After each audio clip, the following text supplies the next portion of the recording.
Usually we do the pre-game, like before the game, you know what I mean? But this is after the first period, the game is drunk. If the game took some crack, I'm pretty sure. What the hell's going on? Six goals on 18 shots? Why isn't Bob playing? What the hell's wrong with these teams?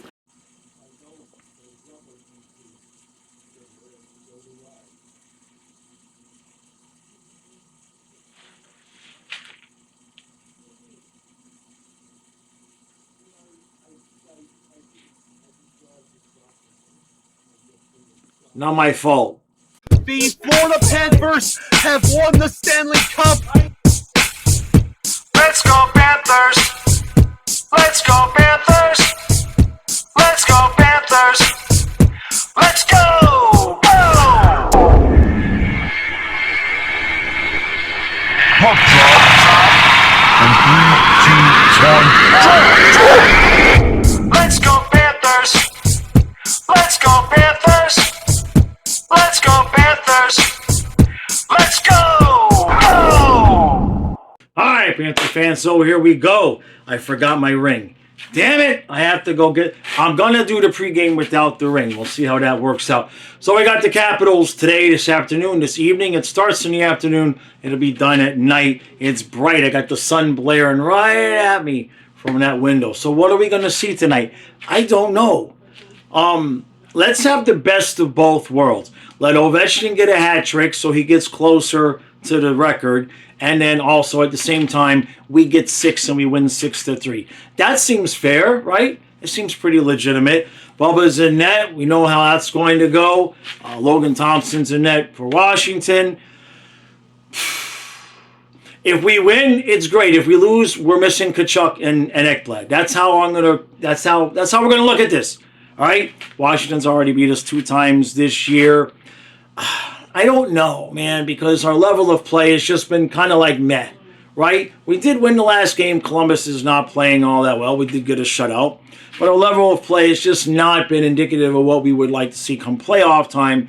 So this is at least one test to see, can we just snap our fingers and raise our level of play to be like it's in the playoffs. But then again, who knows what energy Washington's going to bring. It's not like they're desperate for points, right? Do they want to win the President's Trophy? And that's the last thing. Let them win so they win the President's Trophy.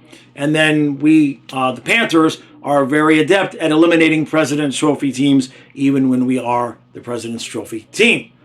All right, so 6-3 Panthers. Why not? I don't think that's going to happen, but at least we know one thing is not going to happen tonight. I'm willing to go out on a limb here. Ovechkin's not going to break the record tonight.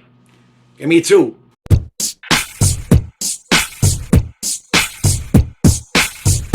All right, so today I want to talk to you about the sponsor of this video that you are watching, Southern New Hampshire University. Now, if you have considered a possible career in sports management, or you're just kind of at that point where you're thinking about what your first career might be, Southern New Hampshire University has you covered with their sports management degree program.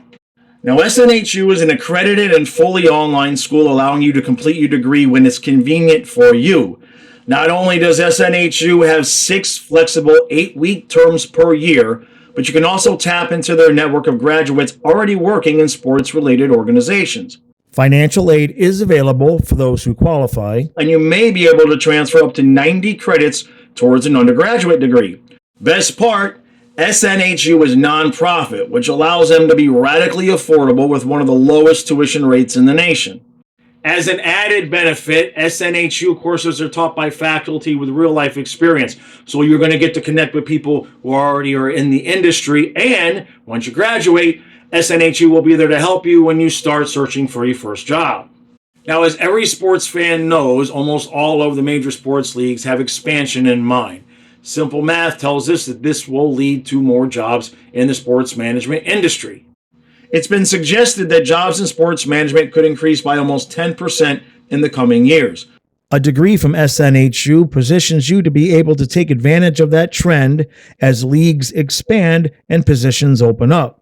The innovation that combines online flexibility and incredibly affordable tuition make SNHU the perfect choice to begin your career in sports management today. Now, to learn more about Southern New Hampshire University and how you can get started in their sports management degree program, simply click the link that's in the description of this video or go to snhu.edu/fluffy. You have no idea how many times it took me to get that line right. Thanks to SNHU for sponsoring this video, and thank you for clicking on the link, because not only does that help support the channel, but it gives you the opportunity to learn how you can become part of the fast-growing industry of sports management.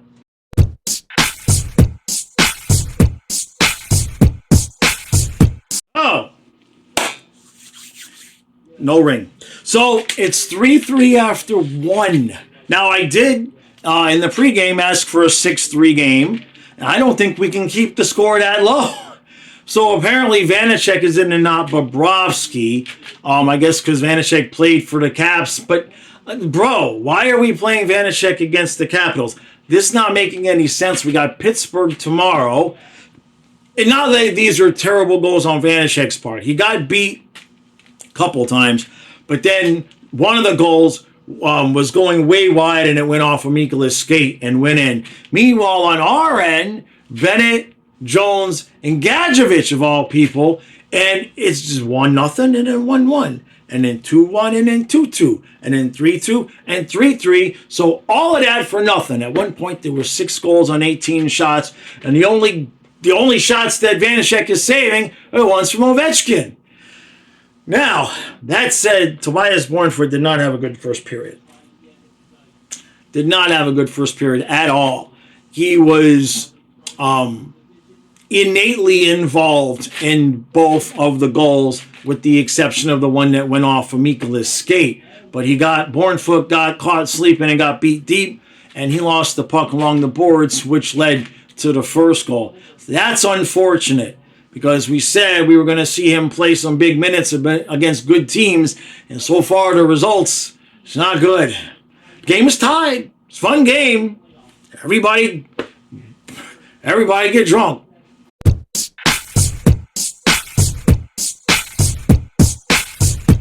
So, it's 6-3 after 2. Let me guess. If the final score is 6-3, it's my fault for saying it before the game, right? So we allowed 2 goals in the first minute. First goal was 7 seconds in. Forsling gets beat deep. I mean, this is just an abomination. They've moved Samoskevich up, put Verhaeghe down. They put Warrenfoot on the bottom and moved Bolinskis next to Mikkola.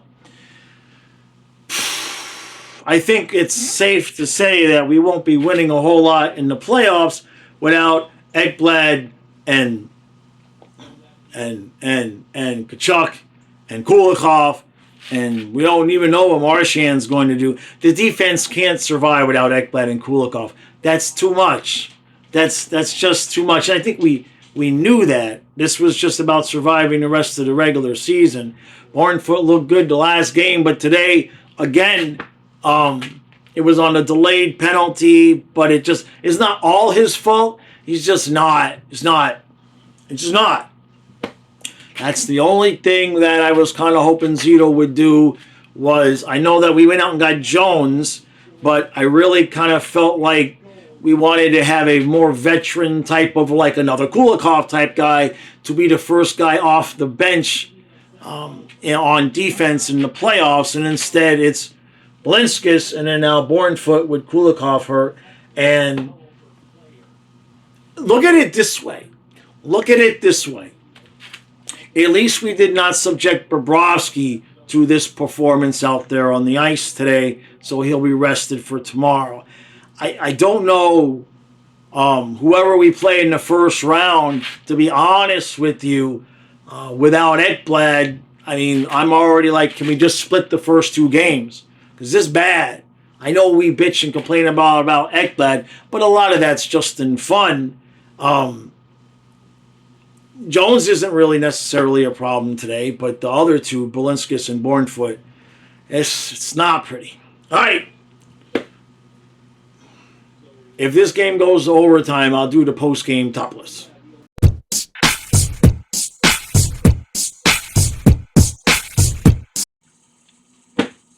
Not my fault. It's not my fault. I said 6-3 Panthers, and I was even gracious enough to ask for an Ovechkin hat trick just to make it fun. It's not. So, I have another theory. The theory is that Maurice knew that the defense was going to be so terrible tonight against the Caps that he did not want to subject Bobrovsky to the horrid, disgusting, vomit-inducing, nauseating.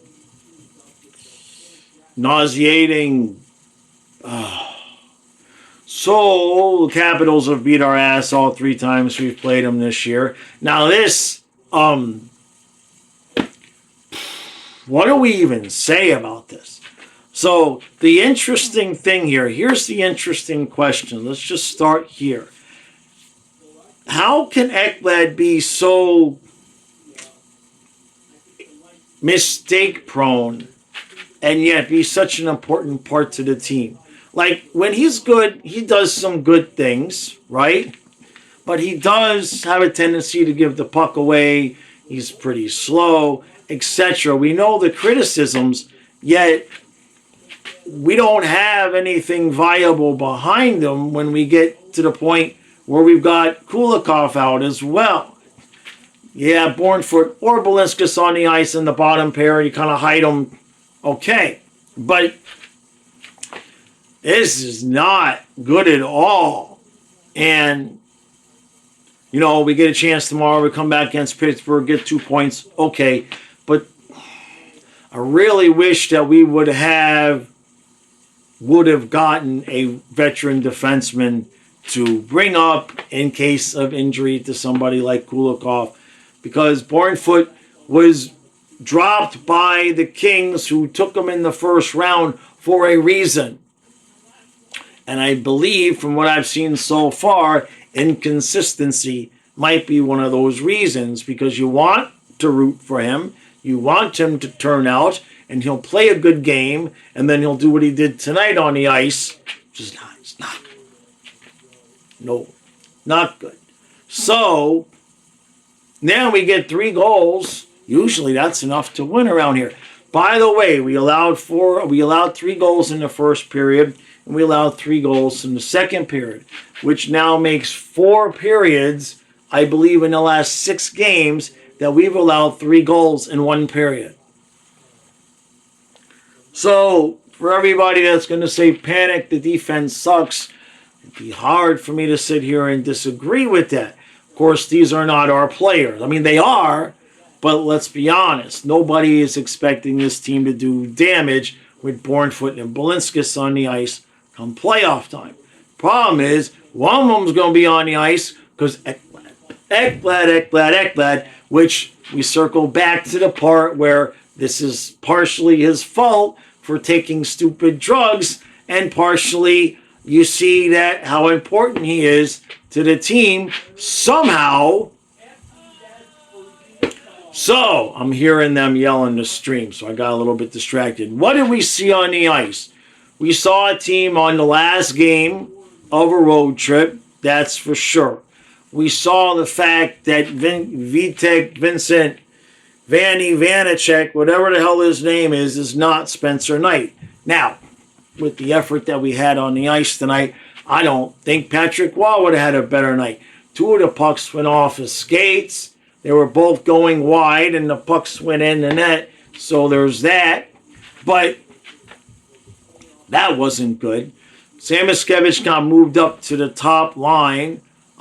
He's the only one out there with any legs, which would make sense, right? The rest of the guys who have been on these long runs can no longer skate. They look like they're getting bag skated. And I've seen multiple times in the last 2 games where Samoskevich comes in to the offensive zone, makes part of the play. It's not a goal, but makes the play. And then the puck ends up going back out the other way. And it's Samoskevich that's skating the entire length of the ice and back-checking and stealing the puck from the opposing team's puck carrier. He's the only one skating the full length of the ice. Everybody else is just kind of out there on a Saturday afternoon skate. Not even a Sunday afternoon skate, but a Saturday afternoon skate, which is different. So, second line ended up with Verhage on it. He had a couple chances in the third period, and you can guess how those went. The Lundell, Lusterine, and Boquist line has just been complete crickets. Lundell's not playing poorly, but there's no offense there. There's no offense coming from Lusterine. And I'm still pretty sure that Boquist hasn't scored a goal since he got his extension. Now, I don't know what Sturm's face-off percentage is.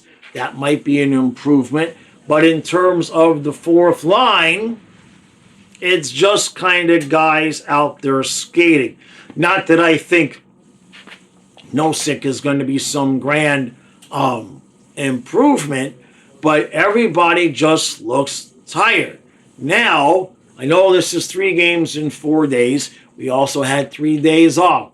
So, come back tomorrow. Please, give us the 2 points. And look, it sucks, okay? We had this long road trip, and now we got to fly home tonight and play a game tomorrow. I mean, it's just that kind of scheduling. It feels purposeful, doesn't it? I mean, I don't know if the NHL could actually do that on purpose to us, but it kind of feels purposeful. A long road trip this time of the year, finish up with a back-to-back when we got home game on the second end of the back-to-back, and then 4 days off. We couldn't have played Pittsburgh Monday? Come on, bro. So, in terms of the defense, Forsling got beat. Jones got a goal.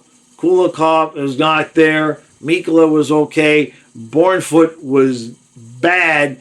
Balinskis would have looked bad, but Bornfoot was so bad that he made Balinskis look serviceable. And Schmidt was just kind of out there wondering who he was going to be playing with from shift to shift, because that's the position we've put him in this year.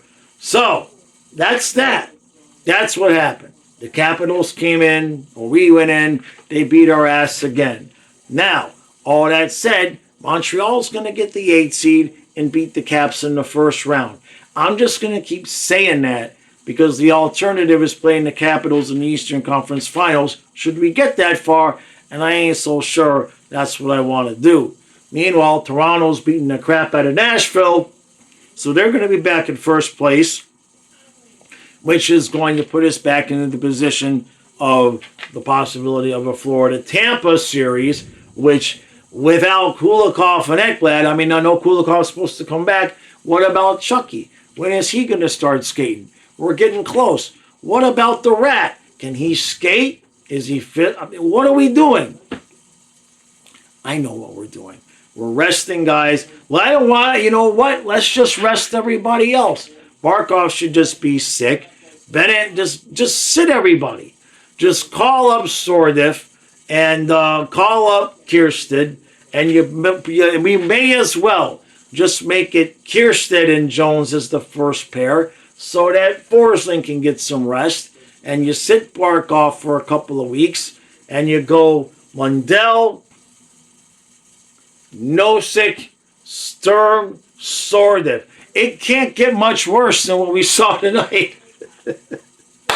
Oh my God, look, it's either going to be a miraculous comeback where everybody has energy the first game of the playoffs, or something else.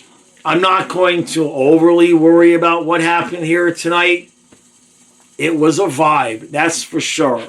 I mean, we matched them in the first period, and then we don't have energy to keep up with these teams right now. Every team that plays with energy, we don't have any to match it. And either they are just legitimately smoking a doobie before the games, relaxing, and waiting for the playoffs, or we're going to win a playoff game and get toast. I mean, we can't bring this kind of energy in the playoffs. You know what I mean? Now, I have consistently said that we're going to repeat. I can't change it now. There's 12 games left. So, hopefully we pull our heads out of our asses. But right now, it just looks like every time the opposing team gives energy, we just Whatever. We just don't have the energy to match. It's terrible. It's brutal. Very difficult to watch. First period was fun, though. That was fun. Okay, so that's going to do it for today's video. I'm tired too, guys. I want to win. I want to watch good hockey. The first period was a good hockey game. Second period, 2 goals in the first minute, 7 seconds in. 7 seconds in, Forsling, really? So, I don't know. I don't know. There's too many guys out. It's a lot of energy. It's just a lot of leadership, a lot of energy, a lot of juice. You know what I mean? No Ekblad, no Kachuk. We could use Marchand. Kulikov is out. It's like, this is just not the guys. These are not the guys who we're supposed to be going to war with right now. Damn it. Okay, at least Ovechkin didn't score. Which I know some of you would have liked Ovechkin to score. But, for right now, tonight, all I can say is we're still the champs. And until we lose 4 games in a playoff series, we're still the champs. I'll see you tomorrow at noon.